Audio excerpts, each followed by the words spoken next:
Welcome to The Foundry by Forge College. I'm the friendly and hopefully entirely bug-free chief engineer of your smart contract architecture.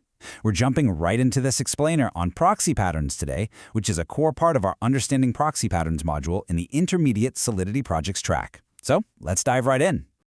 Now, after our last lesson looking at the absolutely terrifying vulnerability landscape on Solana, you might be sweating a little bit about deploying mutable code with a typo, right?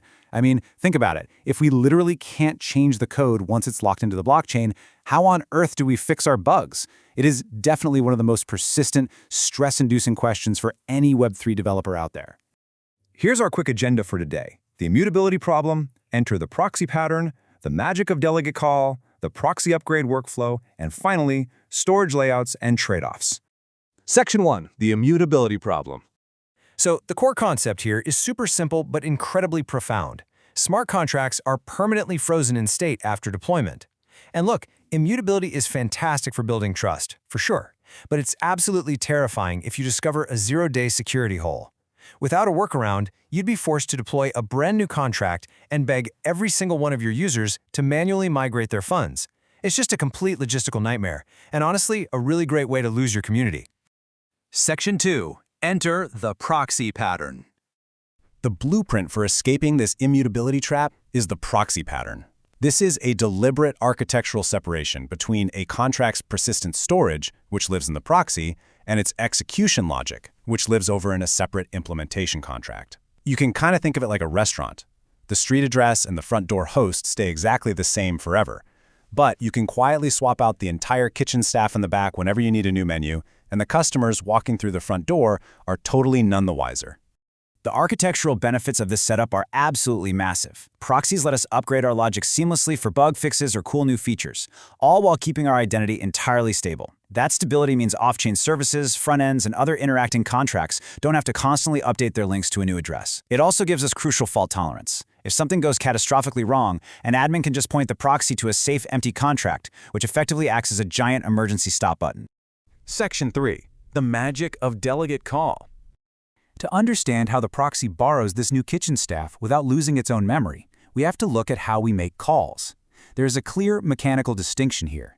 Unlike a regular external call, where a contract uses its own storage, meaning the logic executes in the callee's context, delegate call is a completely different beast. Delegate call allows the proxy to plug a logic cartridge right into its own console. It runs borrowed code from the implementation contract, but executes that logic entirely within the caller's storage context. It uses the proxy's own storage slots, the proxy's own caller data, and the proxy's own balance. The logic contract is basically just a brain floating in a jar, temporarily borrowing the proxy's body. So the really crucial point here is that delegate call binds state and logic dynamically. As you advance through the intermediate Solidity courses in our Solidity and Ethereum Quest track, you'll see that this dynamic binding is incredibly powerful. But, heads up, it demands flawless engineering discipline.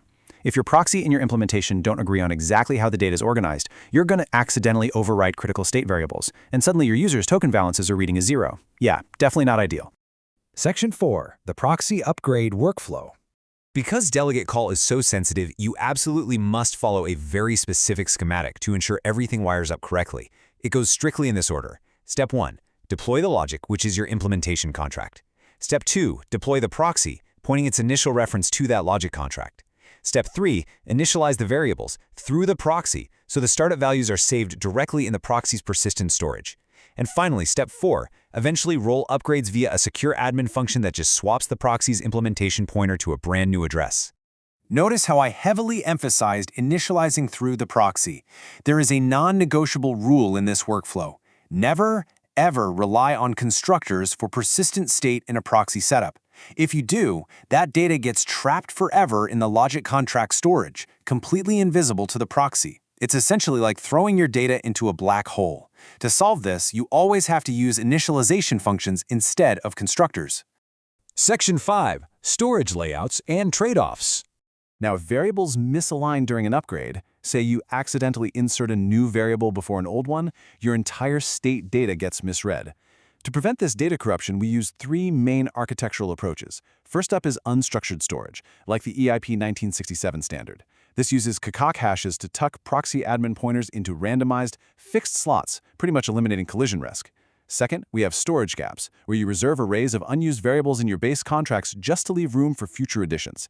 And third, the beacon proxy, which points multiple proxies to a single shared beacon, allowing for instant mass upgrades, though it does add a centralized point of trust to your design.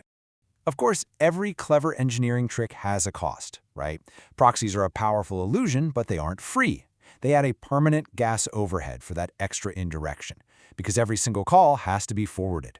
You also get added storage, read, and write costs. And the big one, the ability to upgrade means you now have an expanded attack surface.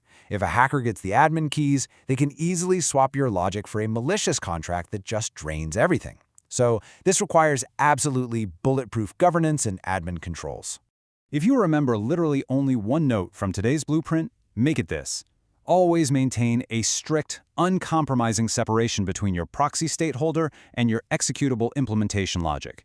The second you mix up whose storage is being written to, the whole architecture collapses. Internalizing this mental model prepares you perfectly for our next lesson.